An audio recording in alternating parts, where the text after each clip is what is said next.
Welcome to Mika's Journey, a transition story. This is my series. I'm Mika. I wanted to do a series about transitioning to inform the public on how we get here. I've had so many people over the years say that they don't understand, they don't know. And this also gives me an opportunity to come out to all of my friends. People who may be very surprised to see me right now. I'm not quite sure. We will find out. So I want to start with my backstory. I mean, what got me here? From a very young age, I had thoughts. I wondered things, and I was not in a household that was very conducive to learning things. My mother and her sex education came very late, in my opinion. I was being raised Christian, and I was being told at church that my thoughts are sins. They'll send me to hell, condemn me to eternal damnation. It gave me a bad view of the church, but I squashed down the thoughts. I lived a hetero lifestyle. I wasn't going to let anyone know that these thoughts were in my mind. Those are my thoughts, not yours. That kept part of my psyche hidden, even from myself. I wasn't being true to who I am as a person. And it always felt weird. It affected my communication with partners, and that affected relationships.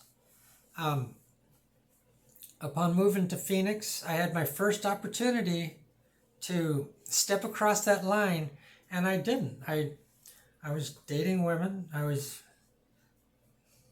sort of happy, I guess, as happy as any heterosexual man probably is. But I kept part of my psyche squashed. When I moved back to Washington, I got out of the military, and I moved back to Washington because I got sick. But I wound up going to school while I was waiting for my service connection to come through, and I got my degree. And that was my second opportunity right there to say, it's time for me to explore this other part of my psyche. And again, I didn't. I kept it squashed down, and I stayed heterosexual all through that. I moved back to Phoenix after college, once I did get my service connection. And I again had an opportunity and didn't.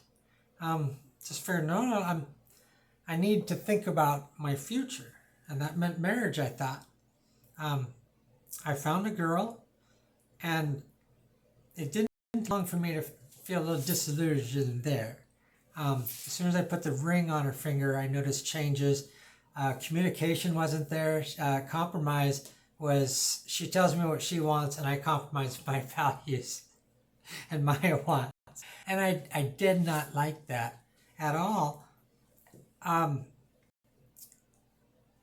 And after the divorce, I tried dating a couple of girls, but it wasn't really working.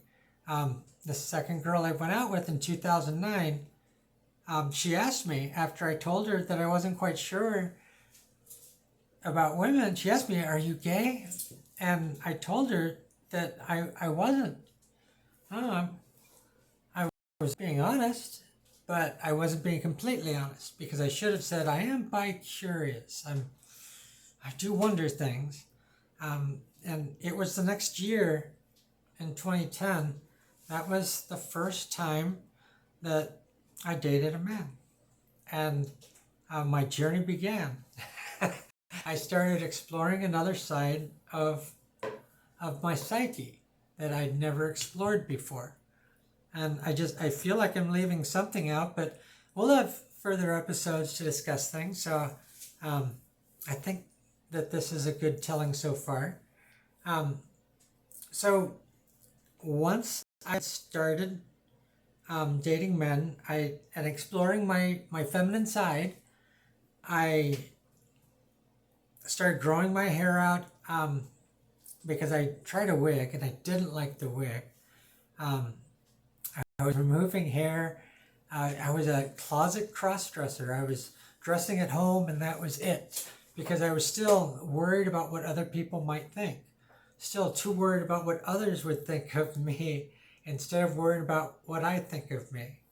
Um, I I have to say I haven't been happier since this past year, but we'll get to that in time.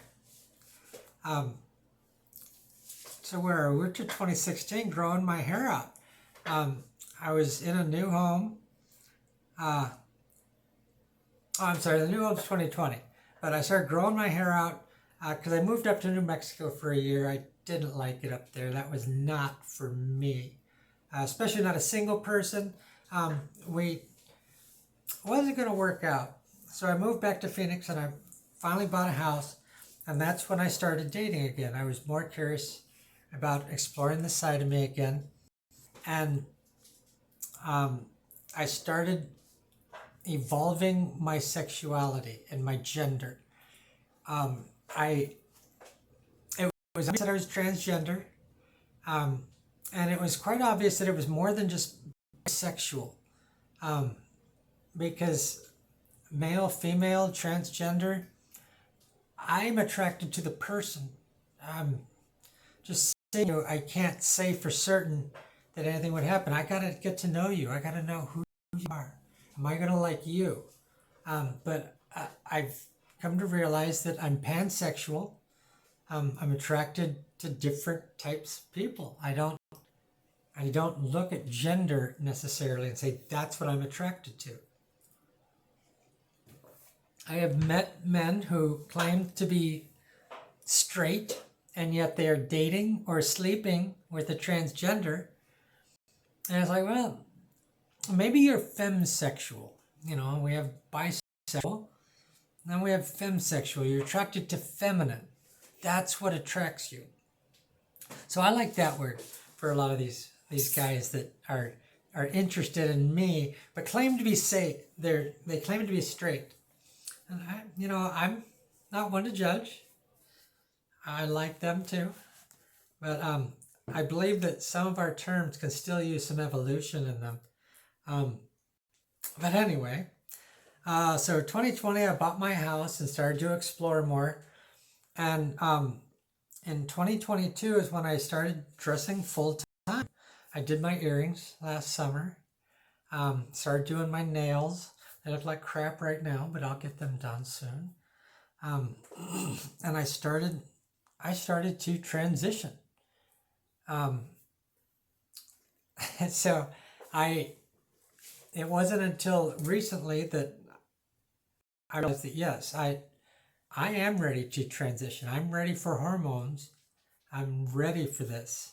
It's what I've wanted my entire life. So I'm really into it now. I'm happy. I've never been happier in my life. That's how I know that this is the right thing to do. That's the one thing that we keep hearing is the people that transition, they are happier. They're finally expressing themselves and feeling good about it. And that's what everyone should do. Everyone should be their true self. That's the most important thing that you can do, is be true to yourself. So there's a little saying, I don't know if I've heard this before or not, but if you're not getting what you like, you won't like what you're getting. Be honest with your partner about what you want, and you'll be a much happier person. You'll be a much happier couple. And if your partner comes to you and tells you that they're interested in something, the last thing you should do is tell them no. Because if they're not getting it from you, they might look elsewhere to get that. So you should always talk to them. That's why communication and compromise are so important in a relationship. And it's what my ex-wife didn't seem to remember, sadly. But I'm happier now, and I don't care what she's doing. So where am I? So I want to do this video series to to explain to the public what goes through our minds, what we're thinking, and help them understand us more.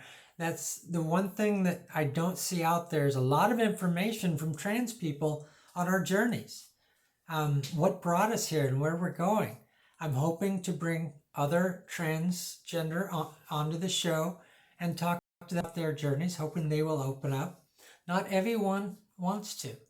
I haven't met too many cross-dressers who are interested in coming on because they're all very, very shy. But I do hope to find others that would be interested in sharing their journey, and I will be talking about my journey more. And I hope to get the information out there that people seem to crave. So until next time, we've got 11 minutes, so it's a good length podcast. We will talk to you later. This is Mika saying goodbye, and until next time.